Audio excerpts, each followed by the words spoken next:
Hello everyone, আমি বাপ্পা আর আমি এখন যাচ্ছি মহানন্দা নদী পার করে আইহো। আর এই নদী সম্পর্কে তোমাদের না জানা থাকলে আমি এই ভিডিওর মধ্যে জানাচ্ছি মহানন্দা নদীর উৎপত্তি আসলে কোথা থেকে। মহানন্দা নদী হলো বাংলাদেশ ও ভারতের একটি অন্যতম গুরুত্বপূর্ণ আন্তর্জাতিক নদী, যা মূলত উত্তরবঙ্গ তথা চাঁপাইনবাবগঞ্জ ও মালদা অঞ্চলের প্রাণরেখা হিসেবে পরিচিত। আর এই মহানন্দা নদীর উৎপত্তি হলো হিমালয়ের পর্বতমালার মহালধীরাম পাহাড়ের পাগলাঝরা জলপ্রপাত থেকে। এটি ভারত ও পশ্চিমবঙ্গ রাজ্যর দার্জিলিং জেলায় অবস্থিত।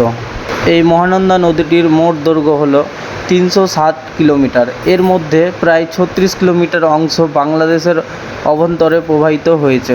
আর এই নদী দার্জিলিং থেকে উৎপন্ন হয়ে এটি প্রথমে ভারতের শিলিগুড়ির এবং জলপাইগুড়ি জেলার উপর দিয়ে প্রবাহিত হয় এবং তারপর এই নদীটি বাংলাদেশে পঞ্চমগড় জেলার তেঁতুলিয়া দিয়ে বাংলাদেশে প্রবেশ করে এবং তেঁতুলিয়ার কিছু পথ প্রবাহিত হওয়ার পর পুনরায় ভারতে প্রবেশ করে। আবার এই মহানন্দা নদীর শেষ অবস্থান এটি মালদা জেলার উপর দিয়ে প্রবাহিত হয়ে চাঁপাইনবাবগঞ্জ ভোলাহাট উপজেলার মধ্যে দিয়ে প্রবেশ করে বাংলাদেশে এবং রাজশাহী অতিক্রম করে এটি গোদাবরী ঘাট এবং পদ্মা নদীর সাথে মিলিত হয়।